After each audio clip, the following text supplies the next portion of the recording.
when we tap into the subconscious and we remember certain things that may seem totally unrelated, what we typically learn is that we formed a belief about something.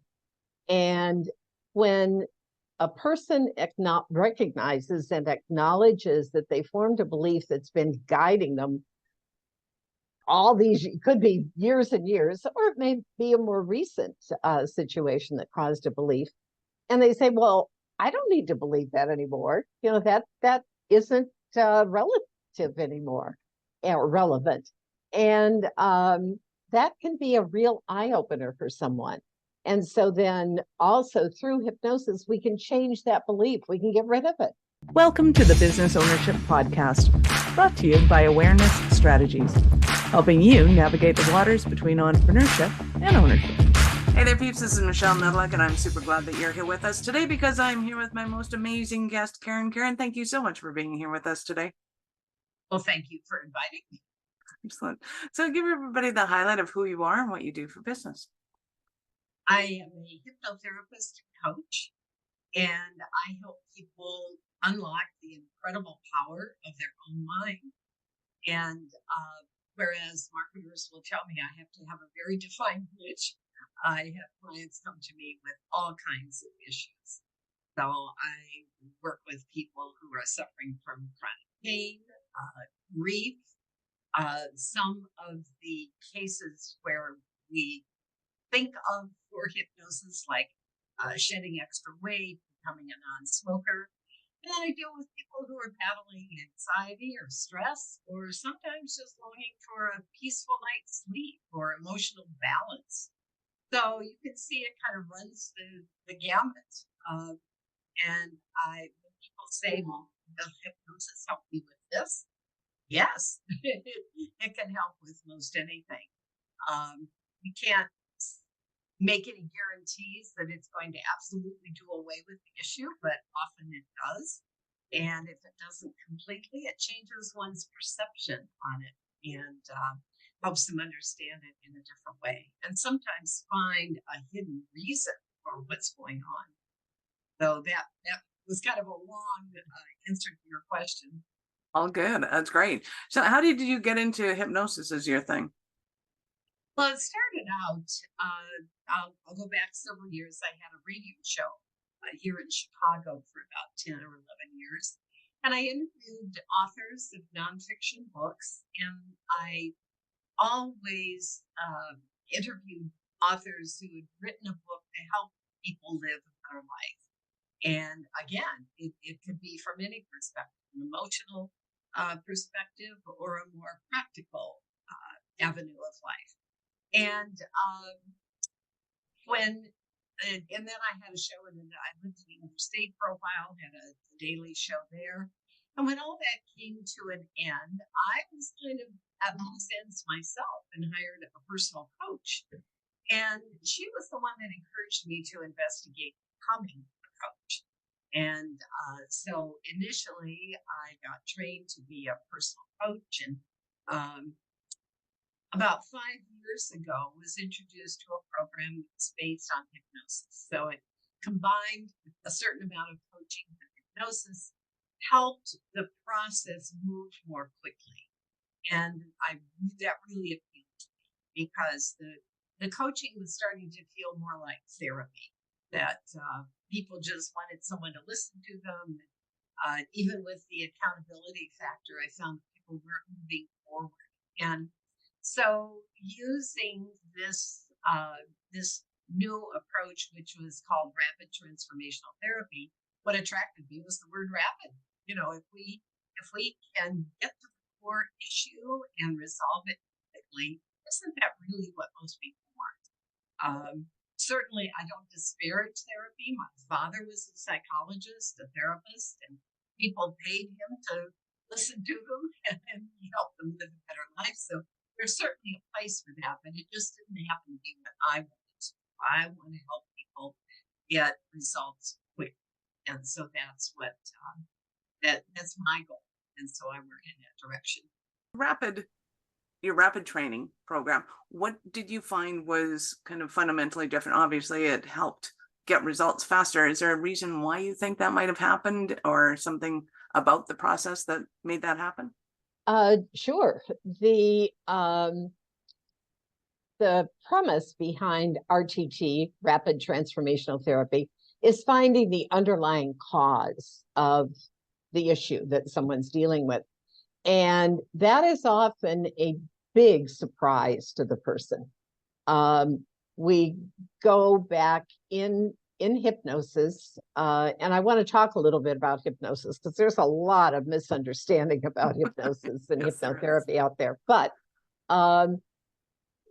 when we tap into the subconscious and we remember certain things that may seem totally unrelated, what we typically learn is that we formed a belief about something. And when a person recognizes and acknowledges that they formed a belief that's been guiding them all these, it could be years and years, or it may be a more recent situation that caused a belief. And they say, well, I don't need to believe that anymore. That isn't relative anymore or relevant. And that can be a real eye-opener for someone. And so then also through hypnosis, we can change that belief. We can get rid of it. We don't have to spend months or years tearing it apart and trying to figure out this, that, and the other about it. We can just let it go. So that was what appealed to me about RTT. Nice, love it. Well, so let's talk about that, the difference between being in a state of hypnosis and kind of just cognizantly deciding I don't want to think that way anymore, and what the difference is as far as kind of our ongoing behavior goes. So talk to me about what is hypnosis. Let's start back there. Well, first of all, hypnosis is a deep state of relaxation. After a session, just about everybody I work with says, oh my God, I don't know when I've ever been that relaxed. So that's something people like in and of itself, whether we're accomplishing something or not. But it bypasses the conscious mind, which is so active. I mean, our conscious mind is talking to us all the time. And sometimes it doesn't have the most pleasant voice. It's judgmental, thinks between the lines, and it just makes judgments all over the place. The subconscious mind doesn't do that at all. It simply accepts information, and it also reveals information. So when someone is in hypnosis, they're in a deep state of relaxation. Their subconscious mind is wide open, ready to receive. And I think the biggest misconception is you're in total control. I've heard people say, well, I don't want to get caught in a trance and I can't get out. And that just simply isn't the case. It's a very natural state. It's simply a different state of mind, and much more relaxed and open state of mind. So I think a lot of people's concern with hypnosis and being in that open state is that somebody can slip in ideas. So how do you have an open state of mind and being in control at the same time? If you heard something, your conscious mind would kick in and say that's not me. I mean, you can't. The familiarity that some people have with hypnosis, and I usually ask that question, like if I'm doing a presentation with a small group of people, I ask people what is their experience, if any, with hypnosis. And most people say only what I've seen on TV and movies, or in high school or college, I went to some kind of an event and they had somebody up on stage and they made them, look silly and so on. That's a whole different approach to hypnosis, one I don't do and frankly don't like. I just don't like it. I often get asked the question, are you going to make me, talk like a chicken and pat my head? And I said, I don't know. Can you pat your head and talk like a chicken? And they do. And I went, well, that was easy. So Exactly. But no, and I'll give you another example. I've heard, well, people do ask, well, what if something happens and I need to take care of something in my environment? And I said, you just do that and you come right back and we pick up where we left off. So there just is nothing mysterious about it. And people who are really concerned about that loss of control thing, I teach them self-hypnosis. So it's, once they learn that and how simple it is, and there's not a third party involved, so to speak, or another party at all, then it makes more sense. As I said before, what we're really doing is helping someone unlock the incredible power of their own mind. And the subconscious mind is just extremely powerful. And it's a simple, easy process. The subconscious mind loves familiarity. And we create familiarity with repetition. And when the subconscious mind hears something, and that's agreed on. I mean, the person comes to me wanting to make a change, and that's what I want to help them accomplish. So that's the information that we feed to the subconscious mind. From I'm going to take it to the business, that people might be saying, well, what does that have to do with building a business? Well, we'll get into that one. We're going to get into that one a lot, because I think that's important, and it's really, really important to me for people to understand kind of what that state of hypnosis is, because oftentimes I'll get, well, I don't feel any different. Well, yeah, it's because you're relaxed. So you should be very familiar with this feeling of being relaxed. Is that really all it is have you ever listened to a really good piece of music, and if you're thinking about the cats and the dishes in the car and the bills that have to be paid and all the things, you don't really appreciate it, right? But when you're totally relaxed and you're sitting there and you're listening to it and you're absorbed in it and you're like, yes, this is good. That's the state we're going for. So if you can get there fast, great, go there. If you can't get there fast, you usually need some help from somebody like Karen. Well, and I appreciate that, Michelle. And what people don't realize is that they're hypnotized many, many times a day. Have you ever driven to your office, to the store, or home from someplace, and you get there and you say, how'd I get here? Well, you're in a state of hypnosis. You make reference to listening to music. You can get totally involved and immersed in a movie, and it really takes something to kind of bring you out of it, or reading a book. That's a state of hypnosis. Right? That's a sign of a really good movie. That's what that is. True. Yeah, absolutely. I love it. Okay, so let's talk business, because it is an area of absolute fascination for me, is being able to work with entrepreneurs and help them to achieve their goals much faster and help them to get out of their own way. So how, in your experience, does hypnosis help business?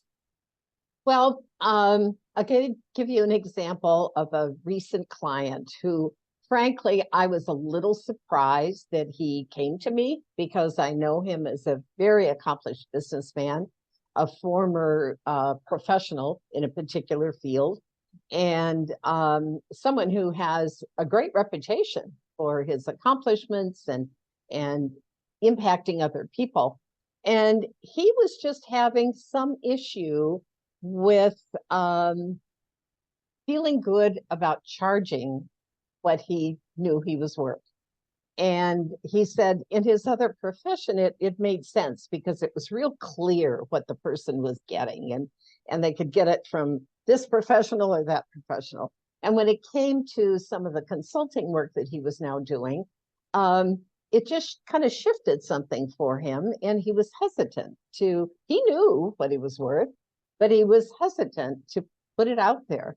So that's one example. Another example can be an entrepreneur who feels very motivated to build the business that they've chosen, but they do suffer with this self-talk that is filled with doubt and judgment. We hear about the imposter syndrome, that, who am I to be doing that kind of thing? And that's not necessarily something that they present publicly, but it's just there. And especially when they get in bed at night, turn the lights out, and there's no other diversion, that voice starts. That makes them, that creates doubt and hesitance. And we all know that when we have that mindset, it keeps us from functioning at our best. One of the certifications that I got a few years ago was a program called Attitude of a Champion. And it's geared toward athletes. And the person who developed it has worked with college and high school students, but also Olympians. And even those who are very high functioning championship level, reach a championship level, they still have that feeling sometimes that their mental edge is slipping slightly. And you hear about Olympic athletes and college athletes, they all have a coach. And part of that coaching is to help their mindset. Hopefully, they're working with a coach that does that. But hypnosis can just be a huge benefit in whether or not they win. And the concepts, though they were originally created toward athletes, apply to business people, entrepreneurs, executives, artists, performers, actors. So I love working with people who are already high functioning, feel very directed and motivated in their business world, and but just need a little oomph, just need to keep that mental edge sharp. Love it. I think one of my favorite clients I ever had was a ballerina who was 11 years old, and she was adorable. She was so cute. And apparently she was a very good ballerina, but when it came to certain competitions, she would lose. And it was kind of evident to her mother that she was throwing the game. And so she came to see me, and she's like, I want my friend to win because she doesn't win much. And I'm like, that is so oh, wow. adorable. And then we helped her to get and see kind of that it was okay to beat her friend in the competition, and that her friend, is, still love her, even if she comes in second to her, and respects her, and that's all good. And she went on to become apparently quite good at ballet because of it. It was like just a little tweak and just a little thing, and just needed permission to beat her friends. And so how did you do that? You did that presumably on a very conscious level? Well, little kids tend to be a little different when it comes to hypnosis because they still very much live in it. So it's a matter of engaging imagination and so, I mean, technically, was she in a state of hypnosis? I don't know, but we went through the process, and and she was just very receptive to the whole idea of visualizing and creating a reality. So, oh, that's great. And she's a good age to do that. And you make a really important point. I'm starting to work more with children, and the difference is that children are functioning through their subconscious mind almost all the time. Right. We have to work to get there. Exactly. They just live in it, and it's super cute and fun. That's right. That's nice. Right. And most of them love the idea of hypnosis. Right. And they love the idea of understanding that they have these two minds. They have a conscious mind, a subconscious mind, and there's something about the idea of working with that subconscious mind that a lot of kids just are fascinated. Yeah, let's go for it. Absolutely. As soon as I find out, it's like, do me. Yeah. Super cute. So and I wish entrepreneurs were kind of the same way, because there's so much power and potential there to be able to see that our conscious mind or our ego becomes very sly at going, oh no, I'm not going to change. I'm going to keep you safe. I'm going to keep you exactly where we are, doing the things that we're doing, regardless of the goals and ambitions that somebody sets out for themselves. So talk to me about that process as you understand it, of why somebody has ambitions beyond their belief system? Oh gosh, I'm not sure I fully understand Yeah. why they pose that question. So let's go back to your business owner, because I think people need to understand that there's a constant drive to be better, faster, cleaner, whatever the thing is that they want to be able to do and deliver.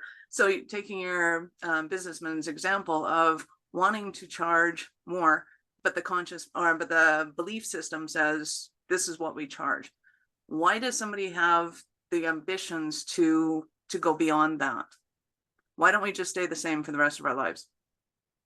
Well, the interesting thing is, I think sometimes, I'm not going to say that there aren't very, very accomplished people in executive employed positions. Yeah.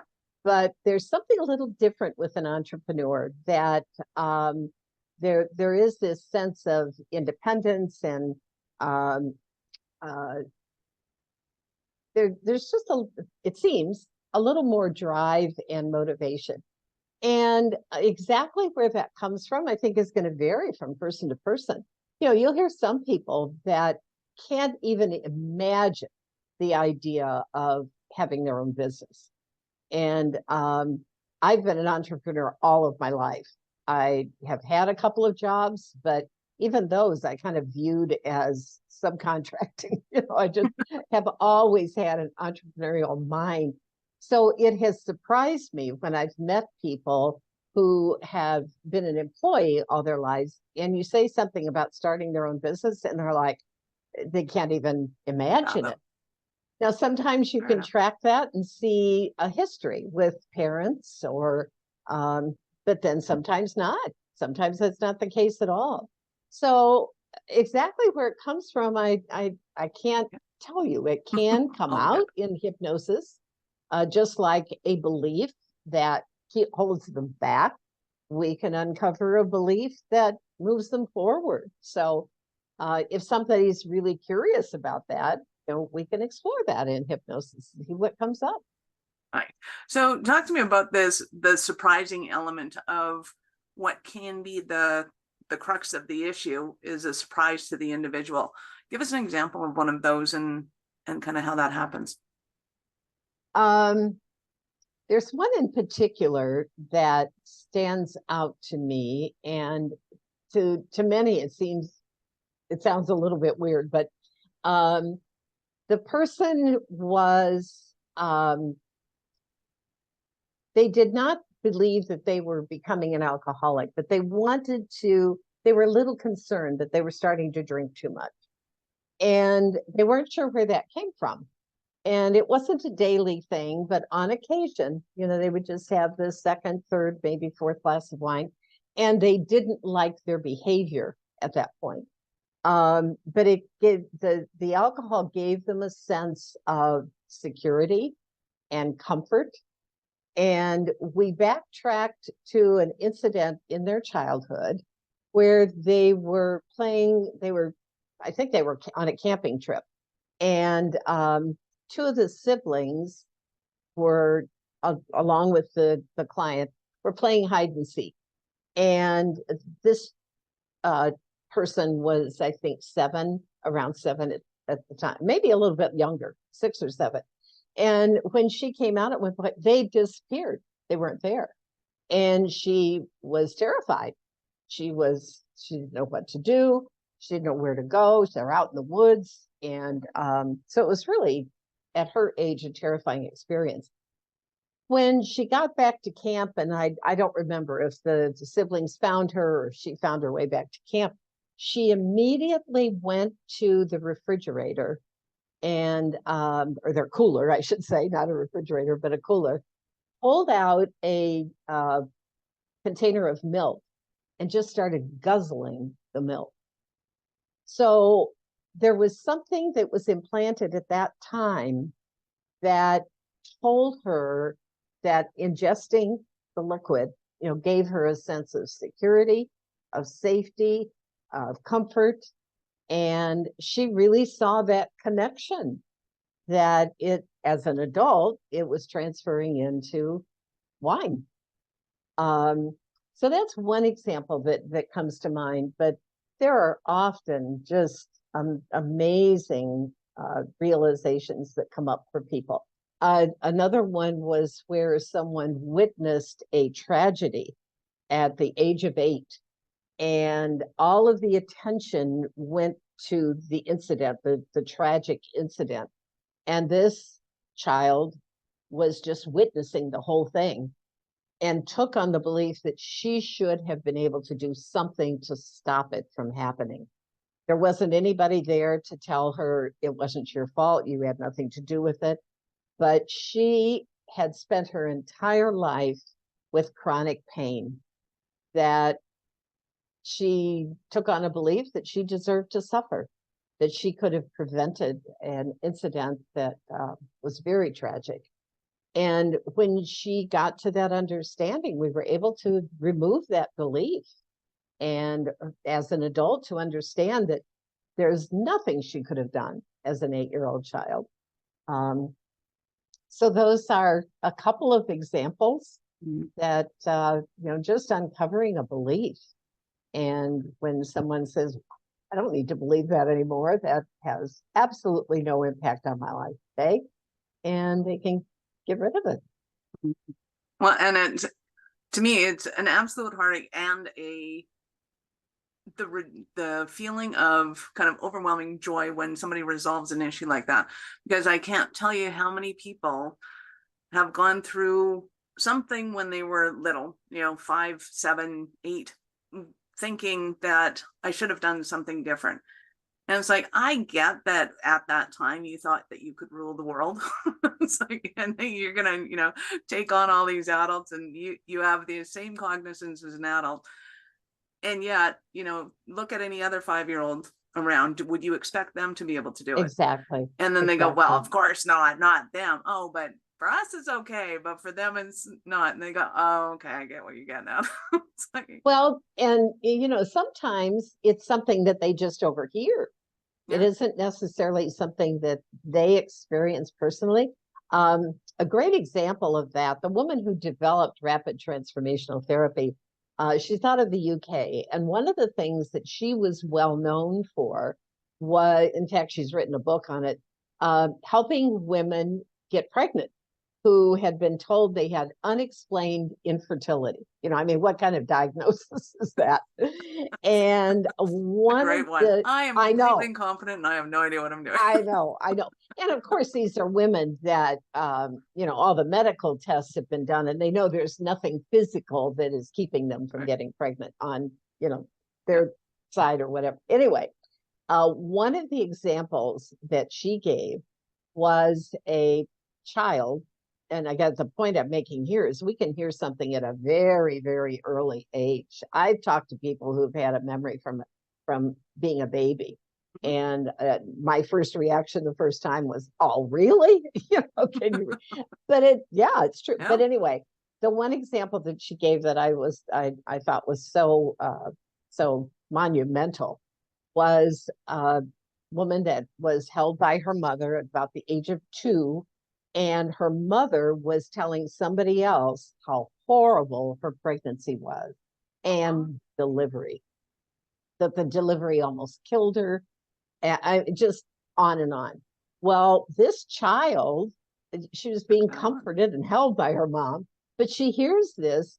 She formed it. She said, I will never get pregnant.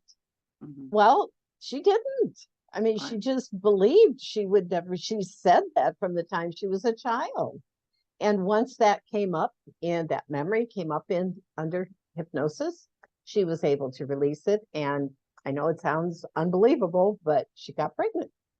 So we just don't know. We just don't know the tremendous information that the subconscious holds for us.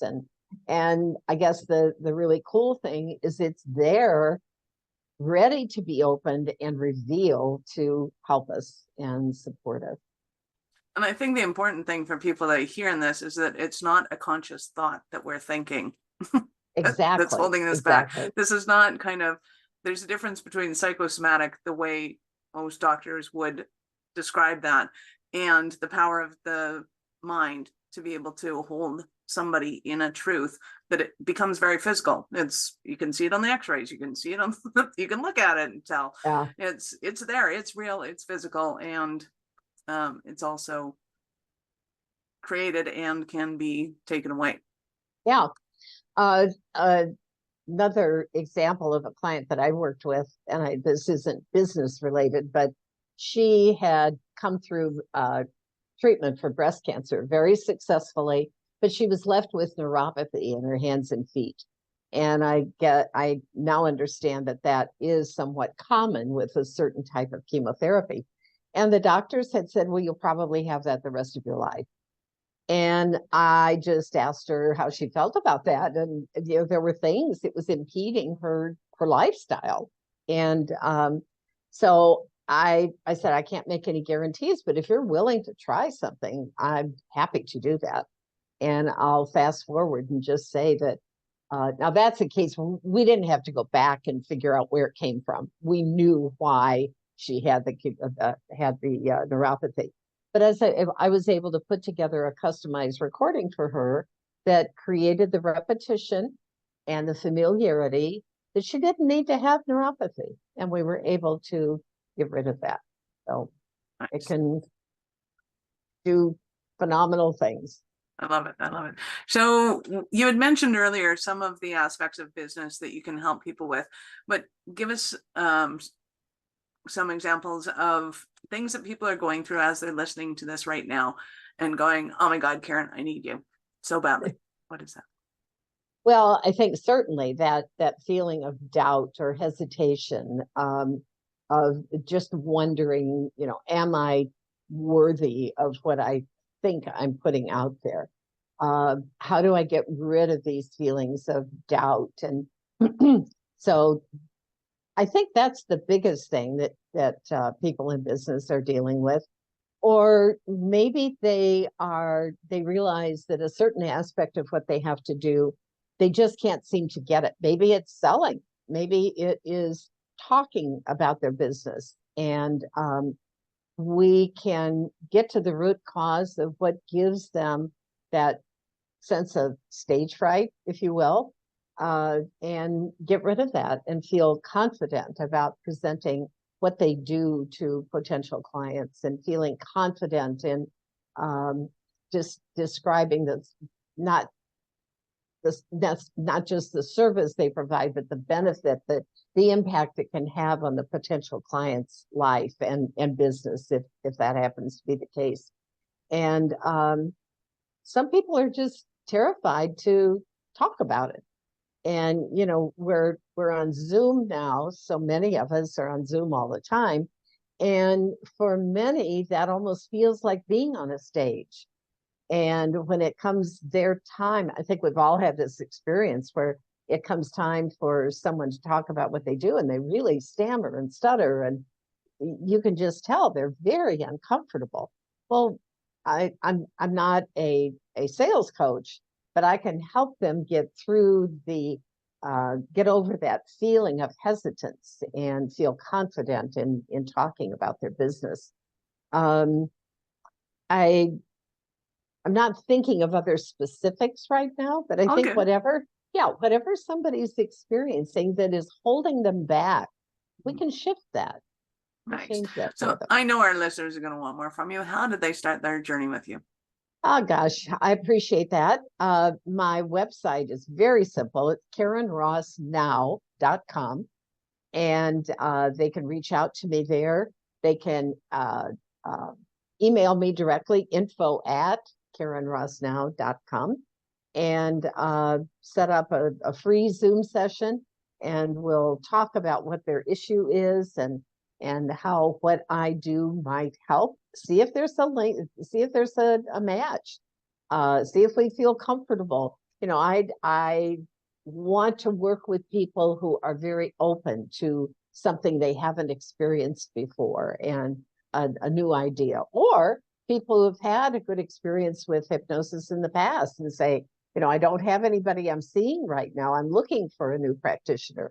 Now, I was in a networking event yesterday where a woman said, I include a hypnosis session, and I have for many years, in my monthly budget.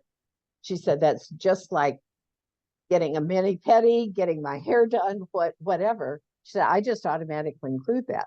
Well, I love hearing that, where there's someone who's had the experience, knows how valuable it can be. And so those are the people I like to talk to. Nice. I love it. We'll, of course, have all of Karen's links in the show notes. So go ahead and scroll down, click on the links, open up in a new browser, because, of course, we're not done yet. So, Karen, you mentioned that you've always been an entrepreneur, but at what point in life did you know that you were especially kind of crazy enough to think that you could become an entrepreneur? Oh, gosh, when did that happen? Let's see. I guess initially, I was employed, but I think that it was really a case of having some opportunities come to me, and it just set me on that road, which to me just seemed very natural. One of the first things that I did, I mentioned my father was a psychologist, and he wrote a book, and I took on the job of publishing that book. Now, that was before we know self-publishing as it is today. It's very, very different. We didn't even, I won't go back that far to show how old I am, but it was a very hands-on, telephone talking, in person, working with a publisher and a printer. So that was probably my first big venture into entrepreneurialism. And I had to learn everything there was to learn about publishing a book, and then marketing a book, and getting him on talk. At that time, it was more radio talk shows, and doing presentations to groups and that kind of thing. So that's kind of where it started. And from that point on, that just seemed very natural to me to be doing my own thing.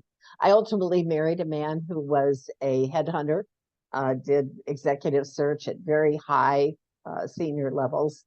And I worked with him for a long time, initially doing his sourcing. And again, we didn't have LinkedIn, and we didn't find people on the computer. We got on the phone and we talked to people, and got recommendations of potential candidates. And I have to say, I loved those kinds of connections, and we just don't have that much of that anymore. It's all handled in a different way. But he was an entrepreneur, so that just kind of kept me in that vein. So just have always worked in that genre, if you will. I love it. You've been absolutely awesome. Any last words for our peeps? Well, I just anybody who's been dealing with something, especially for a long time, and just hasn't found an answer, it's worth a conversation. You never know. And I'm proud to say that I've been successful in helping people make some life-changing modifications of their life. And that's why I do what I do. It's just to help people live a better life and accomplish a goal or an intention that they've had. So I love it. Thank you so much for your time. I appreciate it, and I know how valuable it is. Well, thank you. I appreciate the opportunity to talk to you. I love what you do, and thank you, Michelle. Awesome. Peeps, thank you for being here with us today. Be sure to subscribe to the show, share it with your friends. We love helping entrepreneurs grow. Are you running a business over 7 figures but still struggling with technology headaches? Pay attention, you do not want to miss this offer. This podcast episode is brought to you by Awareness Strategies, who is offering a custom-built digital adoption roadmap for anyone running a business over 7 figures who's wanting to grow their business in the next 5 years. And it's not just a roadmap, they offer full implementation as well if that scares the out of you. Check out awarenessstrategies.com/roadmap for more details today. The link's in the show's notes. Don't regret not doing this. Do it now. That's awarenessstrategies.com/roadmap.